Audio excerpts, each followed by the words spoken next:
Hey what's up guys, welcome back to my channel. तो आज मैं आप सबके लिए पेरी पेरी फ्राइज़ और चूरोस की रेसिपी लेकर के आ गई हूँ। तो ये जो पेरी पेरी फ्राइज़ हैं वो बहुत ही जल्दी बन जाएंगे और जो चूरोस भी हैं वो भी मैं आपको विदाउट किसी नोज़ल के बनाना सिखाऊंगी।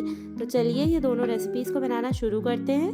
तो उसके लिए यहाँ पर मैंने 3 मीडियम साइज़ के आलूओं को पहले से पील करके पानी में डाल दिया था ताकि ये काले ना हो जाएं।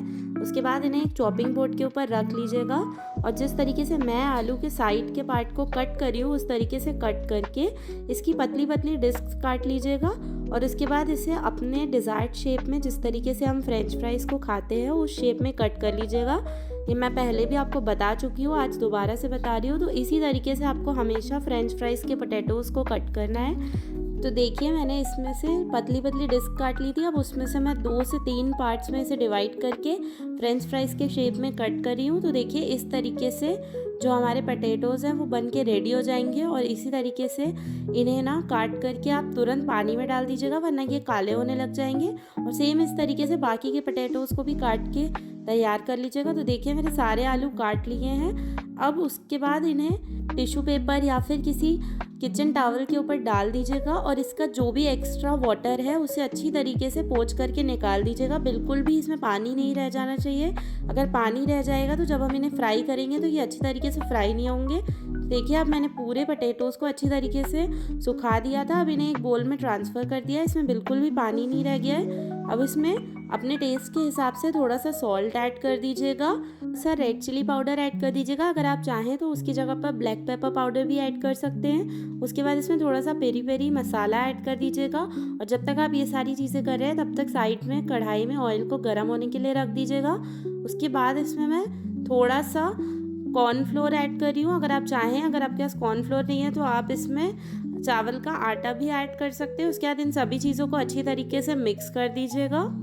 तो देखिए अब जो हमारे पोटैटोज़ है वो अच्छी तरीके से सभी मसालों के साथ कोट हो चुके हैं। तो अब इन्हें तुरंत ही गरम गरम तेल में फ्राई करने लगिएगा और ध्यान रखिएगा जो तेल है वो मीडियम हॉट गरम होना चाहिए। और आप तेल को ये सब मिक्स करने के बाद गरम करना स्टार्ट मत करिएगा क्योंकि हम इसमें सॉल्ट वगैरह ऐड कर चुके हैं तो सॉल्ट अपना पानी छोड़ेगा, इसलिए तेल पहले से ही गरम कर लीजिएगा। तो देखिए अब एक एक पोटैटो कितनी अच्छी तरीके से कोट हो गया है और हमारा तेल भी गरम हो चुका है। तो अब इसे धीरे धीरे ऐड करके लो टू मीडियम फ्लेम पर गोल्डन ब्राउन होने तक के लिए फ्राई कर लीजिएगा। तो देखिए 5 से 10 मिनट के बाद हमारे जो फ्राइज़ हैं वो अच्छी तरीके से गोल्डन ब्राउन और क्रिस्प हो चुके हैं। तो अब इनका एक्स्ट्रा ऑयल निकाल लीजिएगा और इनको एक प्लेट में ट्रांसफ़र कर दीजिएगा और सेम इसी तरीके से बाकी की फ्राइज़ को भी फ्राई कर लीजिएगा। तो देखिए अब जो मेरे पूरे फ्राइज़ हैं वो अच्छी तरीके से फ्राई होकर के रेडी हो गए हैं। और आप जैसे ही इन्हें निकालेंगे तो इसके ऊपर तुरंत ही थोड़ा सा पेरी पेरी मसाला और ऐड कर दीजिएगा।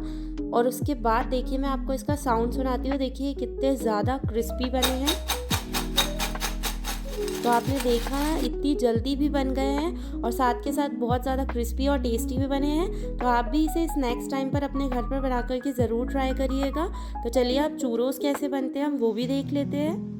तो चूरोस बनाने के लिए यहाँ पर हम अपनी सिनेमन शुगर रेडी कर लेंगे। तो उसके लिए मैंने नॉर्मल वाली शुगर को 2 से 3 बार पल्स मोड पर ग्राइंड कर लिया था और वो हल्की सी दरदरी ही है, इसे आप ऐसा ही ग्राइंड करिएगा। और ये टोटल 1/4 कप शुगर है। अब इसमें आप 1 से 2 चम्मच सिनेमन पाउडर ऐड कर दीजिएगा और ध्यान रखिएगा जो सिनेमन है वो गोल वाली यूज़ करिएगा क्योंकि वो हल्की सी मीठी होती है और उसे हम डिज़र्ट्स वगैरह में यूज़ करते हैं। और इन दोनों चीज़ों को मिक्स कर दीजिएगा। तो देखिए हमारी जो सिनेमन शुगर है वो बन करके रेडी हो गई है। तो चलिए अब चूरोस का डो रेडी कर लेते हैं। तो उसके लिए यहाँ पर मैंने एक सॉस पैन में 1/2 कप वाटर ले लिया है और जैसे ही ये हल्का सा बॉयल होने लग जाएगा तो इसमें मैंने 1 टेबलस्पून जितना बटर ऐड कर दिया है और उसके बाद 1 टेबलस्पून शुगर ऐड कर दीजिएगा। थोड़ा सा वनीला एसेंस ऐड कर दीजिएगा। अगर आपके पास वनीला एसेंस नहीं है तो आप इसे स्किप भी कर सकते हैं। और फिर जैसे ही हमारा जो बटर है वो अच्छी तरीके से इसमें मेल्ट हो जाएगा तो फ्लेम को लो कर दीजिएगा और इसमें सेम 1/2 कप ही आप मैदा ऐड कर दीजिएगा। तो ध्यान रखिएगा चूरोस बनाते टाइम आप जितने कप पानी लेंगे उतने ही कप आपको मैदा लेना है। तो मैंने 1/2 कप वाटर लिया था इसलिए मैंने 1/2 कप मैदा ऐड कर दिया। अब इसे अच्छी तरीके से मिक्स करके इसका एक डो रेडी कर लीजिएगा और इसे कवर करके बस 5 से 10 मिनट के लिए हल्का सा रेस्ट करने दीजिएगा ताकि इसमें हल्की सी स्टीम लग जाए। तो देखिए अब जो हमारा डो है वो अच्छी तरीके से बन करके रेडी हो गया और देखिए कितना सॉफ्ट भी है। तो अब डो में से थोड़ा-सा पोर्शन ले लीजिएगा और उसको एक बार अपने हाथों से अच्छी तरीके से नीट कर लीजिएगा और फिर प्लेटफ़ॉर्म को अच्छी तरीके से क्लीन कर लीजिएगा और जिस तरीके से मैं आपको दिखा रही हूँ उस तरीके से इसे एकदम पतला सा रोल कर लीजिएगा। इसे बहुत ज़्यादा पतला भी मत करिएगा, जिस तरीके से मैं दिखा रही हूँ उतना मोटा ही आपको रखना है और उसके बाद इसे बीच से डिवाइड कर लीजिएगा। फिर उसके बाद इससे जिस तरीके से मैंने रोल किया है इसका एक लंबा सा रोल तैयार कर लीजिएगा और फिर चाकू की हेल्प से आप अपने डिज़ायर्ड शेप में इसे कट कर लीजिएगा। अगर आपको थोड़े लंबे वाले चूरोस पसंद है तो आप लंबे चूरोस भी कट कर सकते हैं। यहाँ पर मैं इन्हें थोड़ा छोटा छोटा ही कट करी हूँ। तो देखिए मैंने इसी तरीके से चूरोस को कट करके रेडी कर लिया। अब आप सेम इस तरीके से बाकी के डो के भी चूरोस कट करके रेडी कर लीजिएगा और साइड में ऑयल को भी गर्म होने के लिए रख दीजिएगा।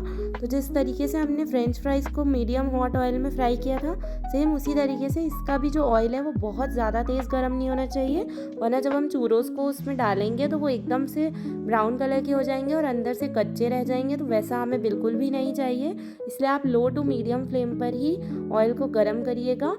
तो देखिए मैंने फर्स्ट बैच ऑफ चूरोस को ऑयल में फ्राई होने के लिए डाल दिया और इन्हें लो टू मीडियम फ्लेम पर ही आप फ्राई करिएगा। तो देखिए अब इन्हें शुरुआत में आपको बिल्कुल भी टच नहीं करना है। जब थोड़ा सा 5 मिनट हो जाए उसके बाद आप इन्हें हल्का सा फ्लिप करिएगा। तो मैंने एक साइड से इन्हें जैसे ही देखा ये हल्के हल्के गोल्डन कलर में होने लगे हैं तो इन्हें फ्लिप करके दूसरे साइड से भी फ्राई कर लीजिएगा और आप एक बार में उतने ही चूरोस ऐड करिएगा जितने कि आसानी से फ्राई हो सके।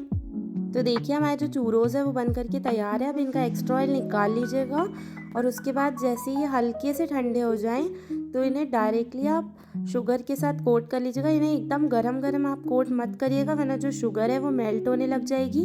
तो मैंने इन्हें पहले हल्का सा ठंडा कर लिया था और उसके बाद जो हमने सिनेमन शुगर बना करके रेडी की थी उसमें मैं इसे चारों तरफ से अच्छी तरीके से कोट करी हूँ और उसके बाद जो हमारे चूरोस है वो बन करके एकदम तैयार हो जाएंगे। तो आप इसी तरीके से सारे बना करके रेडी कर लीजिएगा और उसके बाद इन्हें आप किसी भी चॉकलेट डिप के साथ सर्व कर सकते हैं। तो देखिए हमारे एकदम टेस्टी से चूरोस बन करके रेडी हो गए हैं। तो मैंने आज इसे चॉकलेट सॉस के साथ सर्व किया है।